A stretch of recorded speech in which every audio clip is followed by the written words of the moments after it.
আর এইবার আপনাদের সামনে রাখবো যে কুণাল ঘোষের এই মন্তব্য, অর্থাৎ যে মন্তব্য প্রায় 1 বছর আগে কুণাল ঘোষ করেছেন এবিপি আনন্দর স্টুডিওতে এসে। বিরোধীরা তাদের সেই বক্তব্যকে কিভাবে হাতিয়ার করে শাসক দলকে শুরু করে শাসক দল থেকে রাজ্য সরকারকে নিশানা করছে। প্রথমে দেখুন বিজেপি রাজ্য সভাপতি কি বলছেন।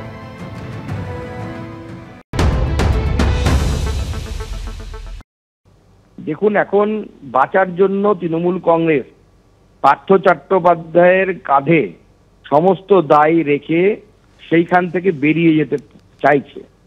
কিন্তু বাস্তবিকতা হলো, আমরাও তো ভেতরের কিছু খবর রাখি। পার্থ চট্টোপাধ্যায়ের কাছে মমতা বন্দ্যোপাধ্যায়ের দলের অনেকের তরফ থেকে লিস্ট আসতো, এমনকি তার বাড়ির নন পলিটিক্যাল লোকেদের নামেও লিস্ট জমা পড়তো। দেখুন, এখন বাঁচার জন্য তৃণমূল কংগ্রেস পার্থ চট্টোপাধ্যায়ের কাঁধে সমস্ত দায় রেখে সেইখান থেকে বেরিয়ে যেতে চাইছে। কিন্তু বাস্তবিকতা হলো, আমরাও তো ভেতরের কিছু খবর রাখি।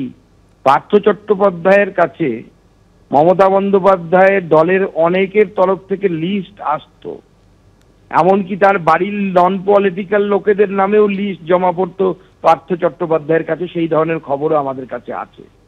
এবং কোন মিনিস্টারের পক্ষে, তিনি যত বড়ই ক্যাবিনেট মিনিস্টার হোক না কেন, without the consent of chief minister এই ধরনের এত বড় দুর্নীতি কোনোভাবেই ঘটতে পারে না।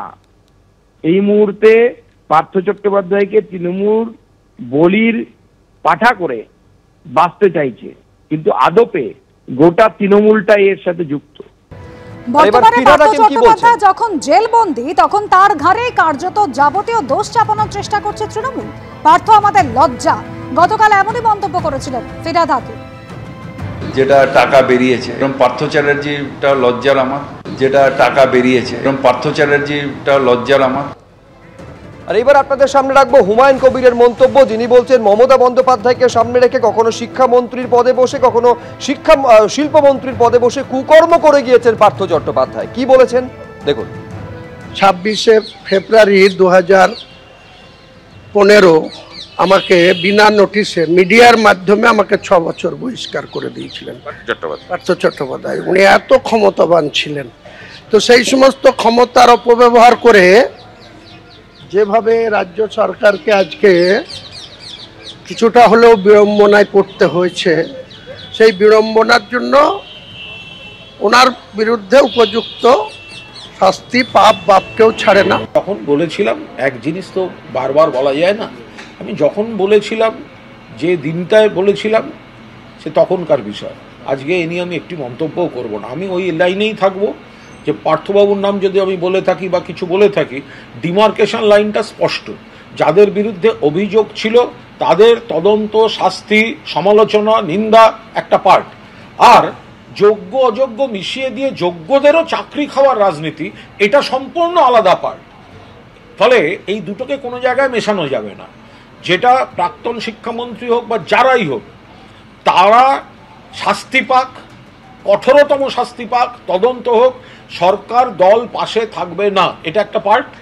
আবার এখানে অযোগ্য এবং যোগ্য মিলিয়ে দিয়ে যোগ্যদেরও চাকরি খেয়ে নেওয়া, কিছু আইনজীবী নাচলেন, কিছু পার্টি নাচলেন, এবং হাইকোর্টের এই সুপ্রিম কোর্টের রায়টাও দুর্ভাগ্যজনক। টাকা ফেরত দেওয়াটা তারা আলাদা করতে পারছেন, কিন্তু চাকরি খাওয়াটা তারা আলাদা করলেন না। ফলে এই জায়গাটায় দাঁড়িয়ে যারা এর মধ্যে, যাদের বিরুদ্ধে বা যারা কি অনিয়ম করেছেন বলে অভিযোগ, তাদের সমালোচনা 100 বার থাকবে।